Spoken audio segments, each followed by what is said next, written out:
بہت سارے لوگ کیا کہتے ہیں، یہ بتانے کے لیے آئیڈیا سے بتاتے ہیں، وہ ڈائریکٹ نہیں بتاتے ہیں۔ یہ بھی ریاکاری کی ایک قسم ہے۔ کیسے؟ انہیں بتانا ہے کہ ہاں میں نے فجر کی نماز پڑھی یا ظہر کی نماز پڑھی، عصر کی نماز پڑھی، تو وہ آئیڈیا سے کیا بولتے ہیں، ارے یار میں فجر میں تھا تم نہیں دکھائی دیے، یا میں فجر کی نماز پڑھ کے جا رہا تھا تو ایسا ہو گیا۔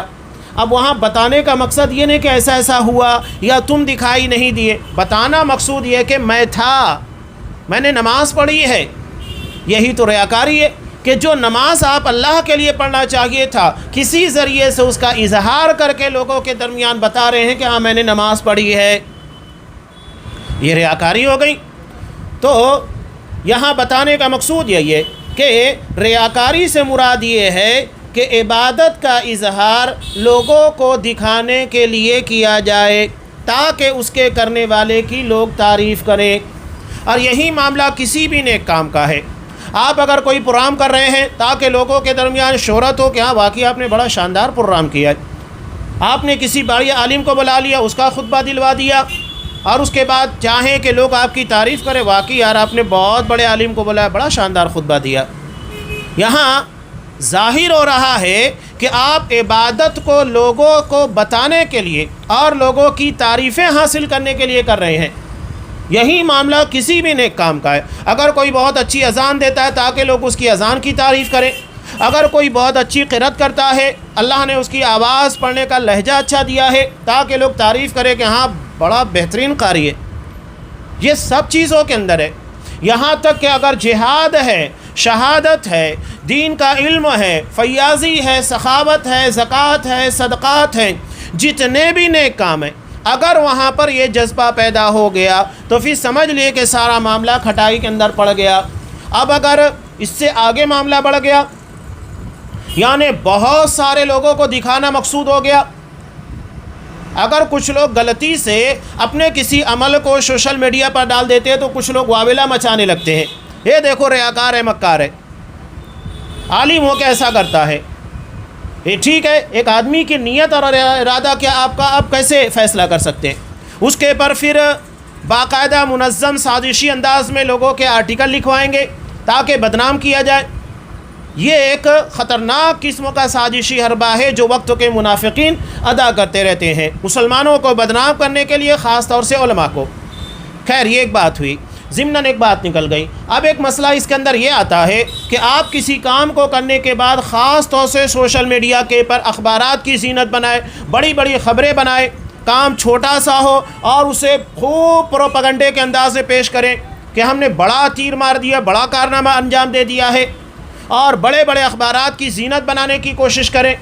یہ بھی تو ریاکاری ہے نا، وہ تو اللہ بہتر جانتا ہے، لیکن چیزیں جھلکنے لگتی ہیں، سمجھ میں آنے لگتی ہے کہ ریاکاری ہے کہ نہیں ہے، سمجھ میں آنے لگتی ہے ساری چیزیں۔ اب مثال کے طور پر ایک عام بات میں بتا رہا ہوں کہ ایک پروگرام جو ہم یہاں پر منعقد کر رہے ہیں، اب اس کی جو حدود ہے ہمارے اپنے شہر کی حد تک ہے۔ اب یقینی بات ہے کہ ہم اس کا اظہار کریں گے تو زیادہ سے زیادہ ہمارے اطراف کے لوگ اس میں شامل ہوں گے، لیکن اب اسے ایسی جگہ لے جا کر اس کے پوسٹر کا اظہار کرنا اور پوسٹر بازی کرنا، اشتہار بازی کرنا، جو کہ صرف ہمارے اپنے علاقے کی سطح پر نہیں بلکہ وہ صوبائی سطح کا ہو، صوبائی سے آگے بڑھ کر ملکی بلکہ بین الاقوامی سطح، بتانے کا مقصود یہ کہ دیکھو ہم اتنا بڑا پروگرام کر رہے ہیں، حالانکہ اس پروگرام کا لوگوں سے کوئی لینا دینا نہیں، بتانا مقصود یہ کہ ہاں دیکھو ہماری ایکٹیویٹی اتنی زیادہ ہے، یعنی اپنے کام کا لوگوں کے درمیان ریاکارانہ طور کے پر اظہار کرنا۔ یہ بہت وسیع موضوع ہے، اس لیے اس باب میں بہت چوکنا رہنا چاہیے۔ آپ صلی اللہ علیہ وسلم نے فتنہ دجال سے زیادہ اس باب میں امت مسلمہ کے تعلق سے خوف ظاہر کیا ہے۔ ریاکاری حدیث میں دو لفظ آتا ہے، ایک ریا ہے اور ایک سمعہ ہے، دونوں کے درمیان تھوڑا سا فرق ہے۔ ریاکاری عمل کے پر ہوتی ہے، مثال کے طور پر آپ نماز پڑھ رہے ہیں یا کوئی کام کر رہے ہیں جس کی بنیاد کے پر لوگ آپ کی تعریف کریں، لوگوں کے درمیان آپ اظہار کر رہے ہیں، اور سمعہ دراصل یہ آواز سے متعلق ہے، یعنی کوئی آپ کی تقریر کی، آپ کے درس کی، آپ کی قرأت کی یا تو آپ کی نماز کی تعریف کرے کہ آپ کتنی بہترین نماز پڑھاتے ہیں، آپ کی قرأت کتنی اچھی ہے، تو یہ سمع کے اندر آتا ہے۔ اور آپ صلی اللہ علیہ وسلم نے دونوں کے تعلق سے کہا کہ یہ شرک ہے، لیکن یہ شرک اصغر ہے، شرک اکبر نہیں ہے۔ اللہ تبارک و تعالیٰ نے اس باب میں واضح طور پر کہا کہ قل انما انا بشر مثلکم، آپ کہہ دیجئے کہ میں تمہاری ہی طرح ایک انسان ہوں، یوحی الی، میری طرف وحی کی جاتی ہے، یعنی میرے اور تمہارے درمیان وحی کا فرق ہے۔ تمہارے پر اللہ کا پیغام نہیں آتا ہے اور مجھ پر اللہ کا پیغام آتا ہے، اور وہ پیغام کیا ہے؟ انما الہکم الہ واحد، تمہارا معبود صرف ایک ہی معبود ہے۔ فمن کان یرجو لقاء ربہ، پس جو اپنے رب سے ملاقات کی امید کرے، اور ہر کسی کو یقین ہے کہ اسے اللہ سے ملاقات کرنا ہے، ہر کسی کو موت آنے والی ہے اور ہر کسی کو اللہ تبارک و تعالیٰ کے سامنے پیش ہونا ہے، تو فَلْيَعْمَلْ عَمَلًا صَالِحًا، اسے نیک کام کرنا چاہیے۔ عمل صالح کا مطلب کیا ہے؟ جس کام کو کرنے کا اللہ نے حکم دیا ہے اسے آپ صلی اللہ علیہ وسلم کی سنت، آپ کے طریقے کے مطابق بجا لانا، یہ ہے عمل صالح۔ وَلَا يُشْرِكْ بِعِبَادَةِ رَبِّهِ أَحَدًا، اور بندگی میں، عبادت میں، اپنے رب کی عبادت میں کسی کو شریک نہ کرے۔ اور ریاکاری میں شرک ہوتا ہے،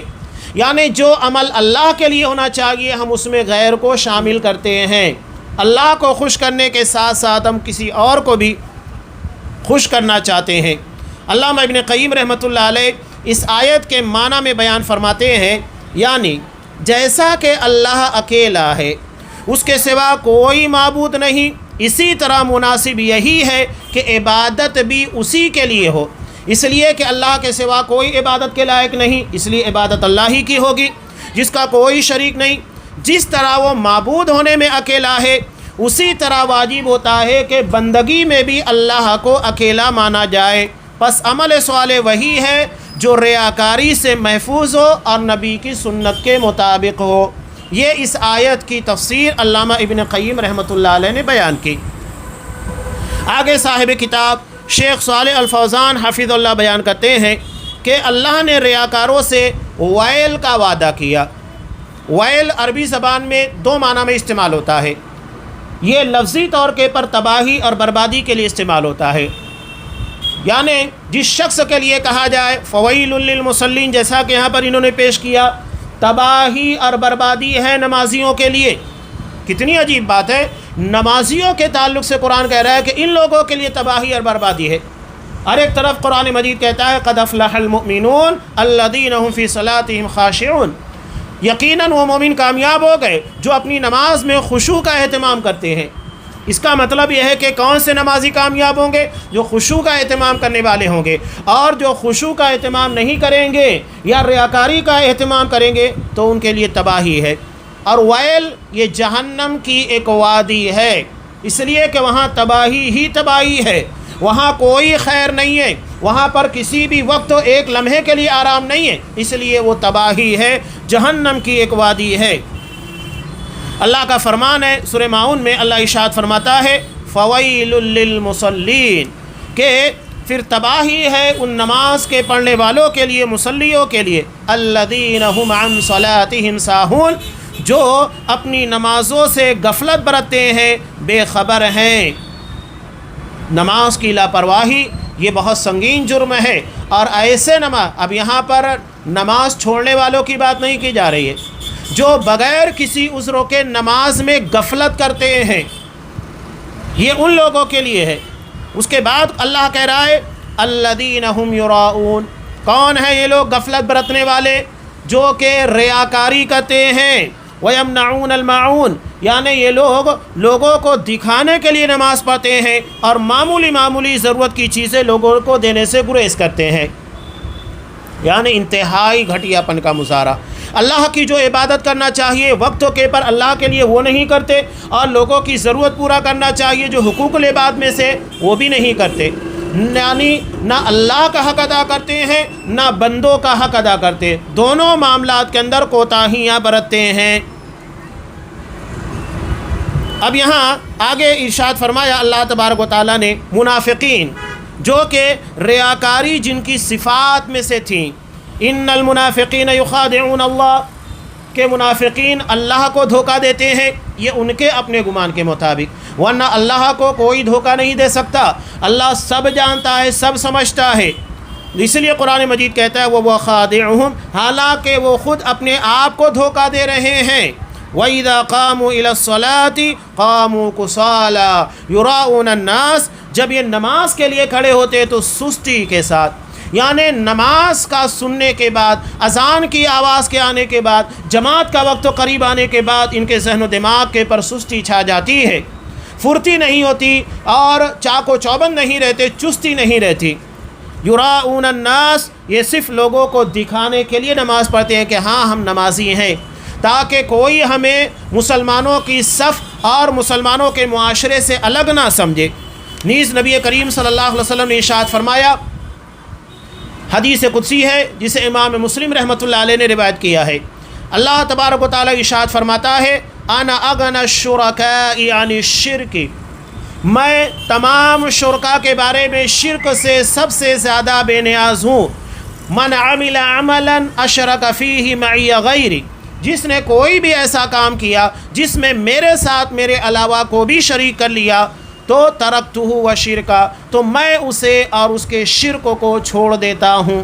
یعنی وہ عمل ضائع ہو جاتا ہے، برباد ہو جاتا ہے۔ اب مثال کے طور پر اگر کوئی شخص لوگوں کو دکھانے کے لیے صدقہ دیتا ہے، زکوٰۃ دیتا ہے، روزہ رکھتا ہے، نماز پڑھتا ہے، کوئی بھی نیک کام کرتا ہے،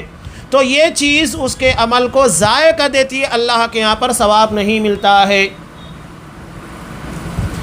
یعنی جس نے اپنے عمل سے میرے علاوہ مخلوق کا قصد کیا، لوگوں کو دکھانا، لوگوں کو خوش کرنا، تو اسے اور اس کے عمل کو ترک کر دیتا ہوں۔ اور ابن ماجہ کی روایت میں ہے کہ اللہ تبارک و تعالیٰ ارشاد فرماتا ہے کہ میں اس کے عمل سے بیزار ہوں، اللہ اسے پسند نہیں کرتا بلکہ ناراض ہے، بیزار ہے، اس کا عمل اسی کے لیے جس سے اس نے شریک کیا۔ اب کس کے لیے بھی، لوگوں کو دکھانے کے لیے یا کچھ بھی کیا ہو، تو اسی طرف پھیر دیا جاتا ہے۔ اب یہاں ابن رجب رحمہ اللہ فرماتے ہیں جان لو کہ غیر اللہ کے لیے کیے جانے والے اعمال کی کئی اقسام ہیں، اللہ کے علاوہ کے لیے جو کام کیے جا رہے ہیں، کبھی تو یہ محض ریاکاری کے لیے ہوتا ہے، جیسا کہ منافقین کی حالت تھی، انہیں صرف لوگوں کو بتانا تھا کہ ہاں ہم نماز پڑھتے ہیں، ہماری اپنی زبان میں ہم کہتے ہیں اورانا چھوڑانا، یعنی بس لوگوں کو بتا دینا کہ ہاں میں یہاں آ گیا، یا میں نے یہ کیا، میں نے نماز پڑھ لی، تاکہ لوگ یہ نہ کہے کہ تو آیا نہیں، تو نے نماز نہیں پڑھی، بس لوگوں کا منہ بند کرنے کے لیے ایسا کرنا ہے، اللہ کو راضی کرنے کے لیے نہیں ہے۔ اللہ فرماتا ہے وَإِذَا قَامُوا إِلَى الصَّلَاةِ قَامُوا كُسَالَىٰ يُرَاءُونَ النَّاسَ، یہ منافق جب نماز کے لیے اٹھتے ہیں تو کسمساتے ہوئے، یعنی لاپرواہی کے ساتھ، سستی کے ساتھ، دل قطن گوارا نہیں کرتا ہے کہ نماز پڑھی جائے، محض لوگوں کو دکھانے کی خاطر اٹھتے ہیں، تو یہ محض ریاکاری ہے۔ فرض نمازوں اور روزوں میں اس کا صدور مومن سے ممکن نہیں کہ مومن ایسا کرے کہ اس کے دل میں سستی ہو، لاپرواہی ہو، نماز کے پڑھنے کے تعلق سے بے توجہی ہو، ایسا نہیں ہو سکتا، بلکہ اسے معلوم ہے کہ اللہ نے مجھے اسی کے لیے پیدا کیا، نماز کے لیے، عبادت کے لیے، تو اذان کے سننے کے بعد وہ فوری طور پر نماز کی تیاری کرتا ہے اور باجماعت نماز ادا کرنے کی کوشش کرتا ہے۔ ہاں کبھی صدقہ یا حج وغیرہ جو ظاہری اعمال ہے جس کا نفع متعدی ہوتا ہے، متعدی کا مطلب بہت سارے نفع، تو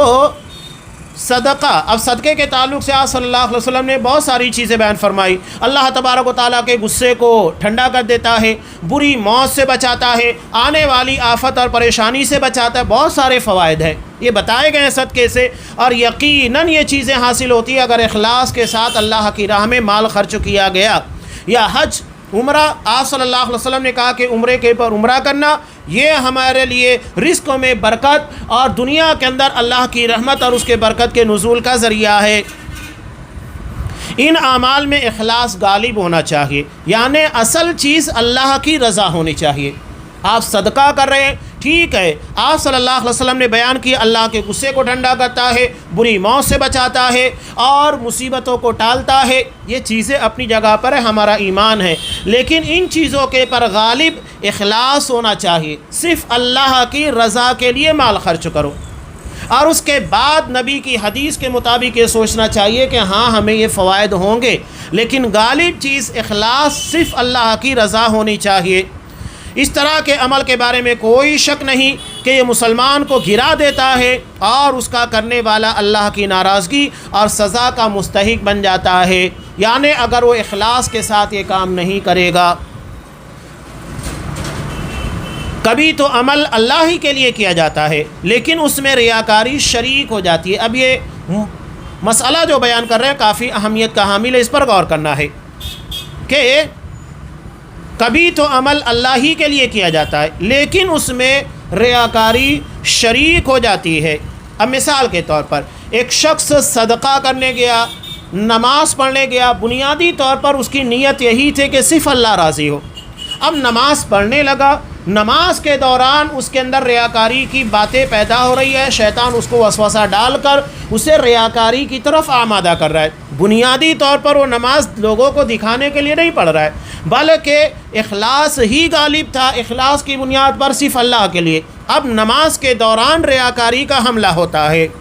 تو وہی بات یہاں بیان کی جا رہی ہے، اگر ریاکاری عمل کی بنیاد ہی میں شامل ہے تو نصوص صحیحہ اس کے بطلان پر دلالت کرتے ہیں، یعنی اگر کوئی شخص نماز لوگوں کو دکھانے کے لیے ہی پڑھ رہا ہے، پہلے ہی سے نیت ہے کہ میں لوگوں کو دکھاؤں گا، یا صدقہ لوگوں کو دکھانے کے لیے ہی ہے، تو بات ختم ہو گئی، بنیادی طور پر ہی اس کے اندر ریاکاری تھی۔ لیکن اب یہاں فرق یہ ہوتا ہے کہ ایک بندہ اللہ ہی کے لیے مال خرچ کر رہا ہے، اللہ کے لیے عبادت کر رہا ہے، لیکن دوران عبادت ریاکاری کا حملہ ہوتا ہے، یہ ایک الگ مسئلہ ہے، اسی کو یہاں بیان کیا جا رہا ہے۔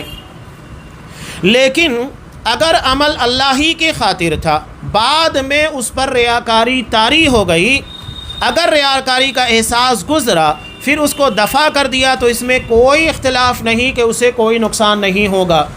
اب مثال کے طور پر ایک شخص نماز پڑھ رہا تھا، نماز کے دوران اس کے دل میں خیال آیا کہ لوگ میری نماز کی تعریف کریں، لیکن اس نے فوری طور پر سمجھ لیا کہ یہ ریاکاری ہے، اس سے میری عبادت ضائع ہو جائے گی، یا وہ صدقے کے دوران یا کوئی بھی نیک عمل کرنے کے درمیان اس کے دل میں یہ بات آئی، لیکن اس نے فوراً اس جذبے کو دبا دیا، ختم کر دیا اور اپنی نیت اور ارادے کو اللہ کی طرف موڑ دیا، تو اس میں کوئی شک نہیں کہ اسے نقصان نہیں ہوگا، یعنی ایک وسوسہ تھا جو آیا اور ختم ہو گیا۔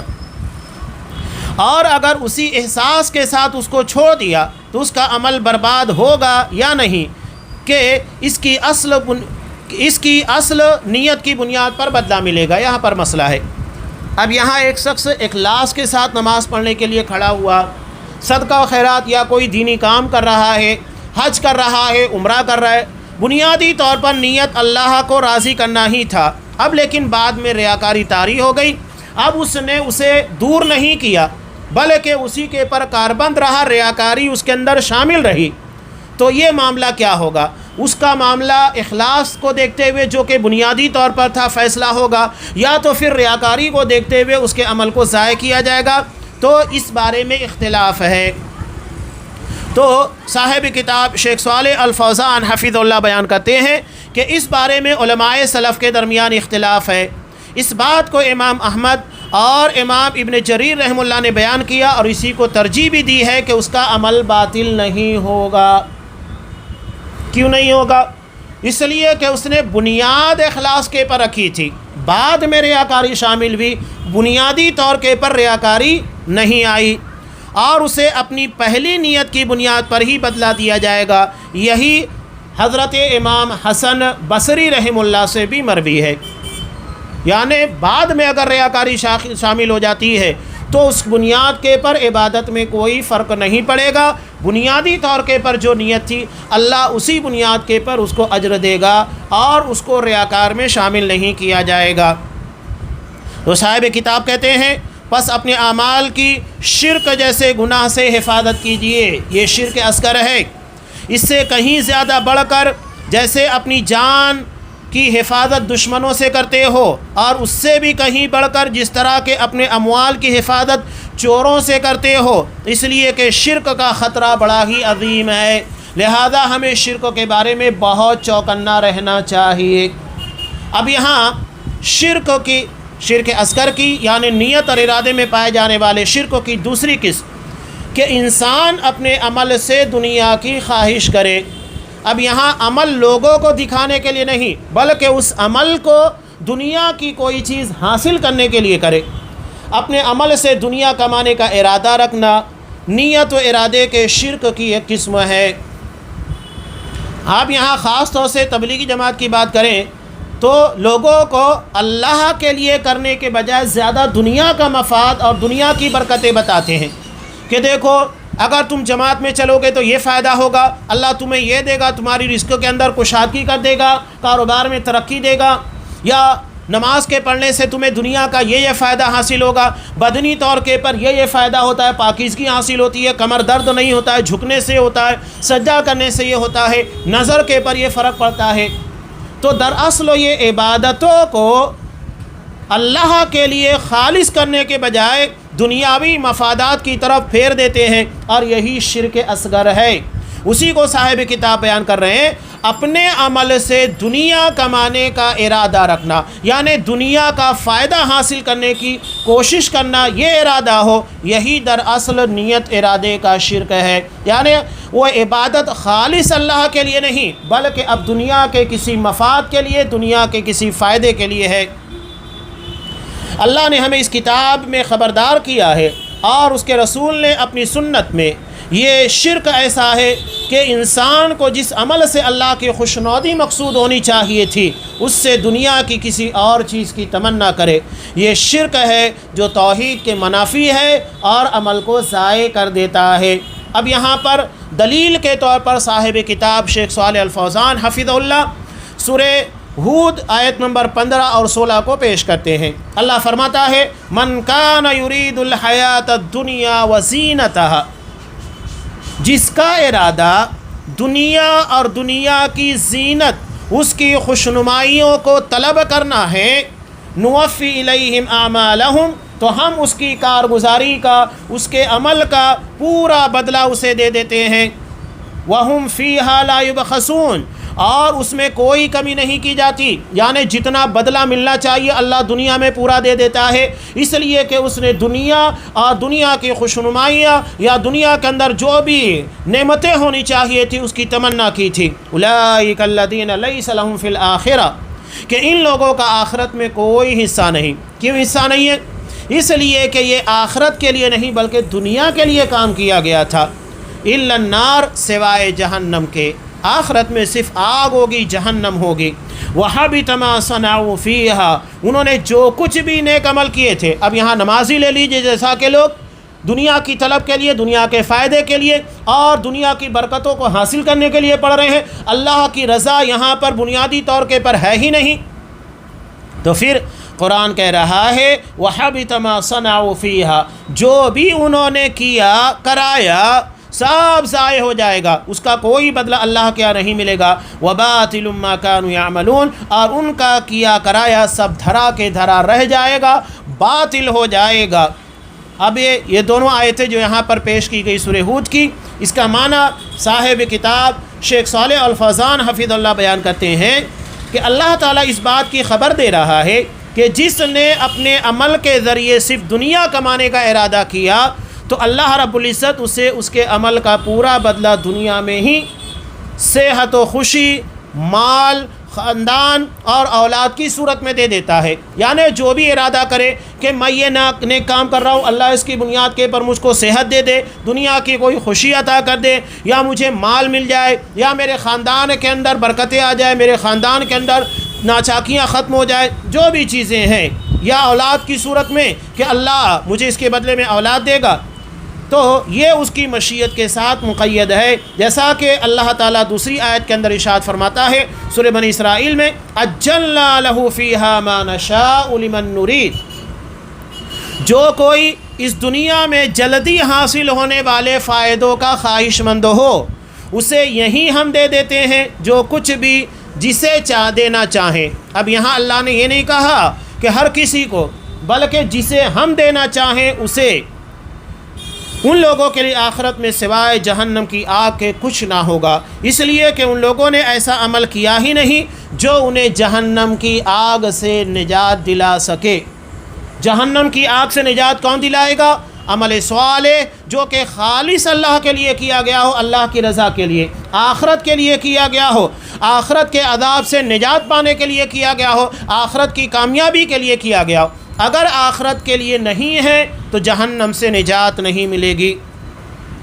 ان کا عمل آخرت میں برباد ہوگا جس پر کوئی ثواب نہیں ملے گا، اس لیے کہ ان کا ارادہ آخرت کی کامیابی کا تھا ہی نہیں۔ اب یہاں صاحب کتاب حضرت قتادہ رحمہ اللہ کا قول نقل کرتے ہیں، فرماتے ہیں، حضرت قتادہ فرما رہے ہیں، اللہ فرماتا ہے کہ جس کا ارادہ و نیت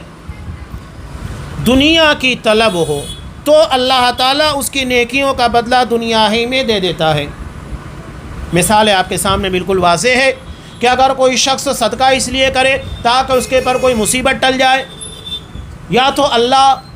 کا غصہ ٹھنڈا ہو جائے، یا تو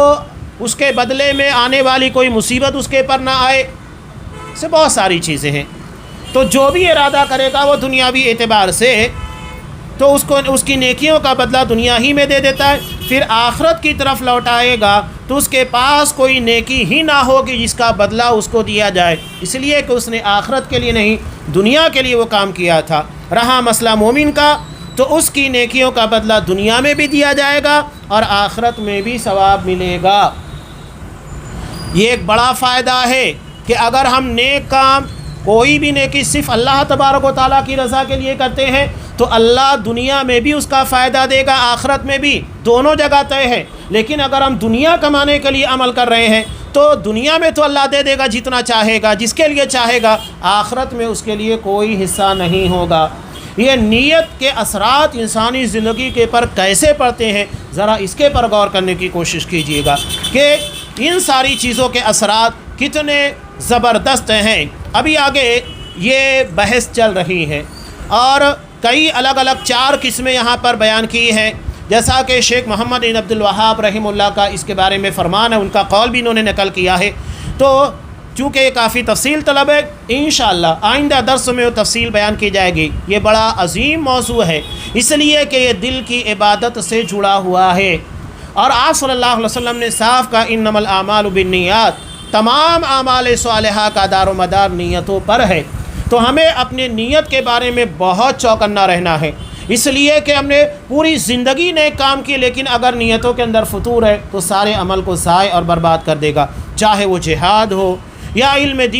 دین کی خدمت کرنے والا عمل ہو، یا تو پھر صدقہ و خیرات ہو، فیاضی ہو، لوگوں کے درمیان اپنا مال تقسیم کرنا ہو، کوئی بھی عمل ہو، بڑے بڑے اعمال کو ضائع اور برباد کر دینے والی چیز ہے ریاکاری، نیتوں کا بطلان۔ لہذا اسے خالص اللہ کے لیے کرنے کی کوشش کیجیے تاکہ دنیا کے ساتھ آخرت میں بھی ہم کامیاب ہو سکے، اس کا فائدہ دنیا اور آخرت دونوں جگہ ہمیں ملے۔ ابھی بہت ساری باتیں اس بات سے جڑی ہوئی ہے، تھوڑا تفصیل طلب موضوع ہے، انشاءاللہ آئندہ درس میں جو باقی باتیں رہ گئی ہیں تفصیل کے ساتھ آپ کے سامنے بیان کی جائے گی۔ اللہ تبارک و تعالیٰ سے دعا ہے کہ اللہ ہماری نیتوں کے اندر اخلاص پیدا کرے، کوئی بھی نیک کام کا جذبہ ہو صرف اللہ کی رضا کے لیے ہو اور اس میں کسی بھی قسم کی ریاکاری یا دنیا طلبی کہ اس عمل کے ذریعے دنیا کمانا مقصود ہو، اللہ ہمیں ایسی بدنیتوں سے محفوظ رکھے، خالص اس کی رضا کے لیے عبادت کی توفیق دے، ہر قسم کے ریا نمود اور شرک سے ہمارے اعمال اور معاملات کی حفاظت فرمائے، آمین۔ وآخر دعوانا ان الحمد للہ رب العالمین۔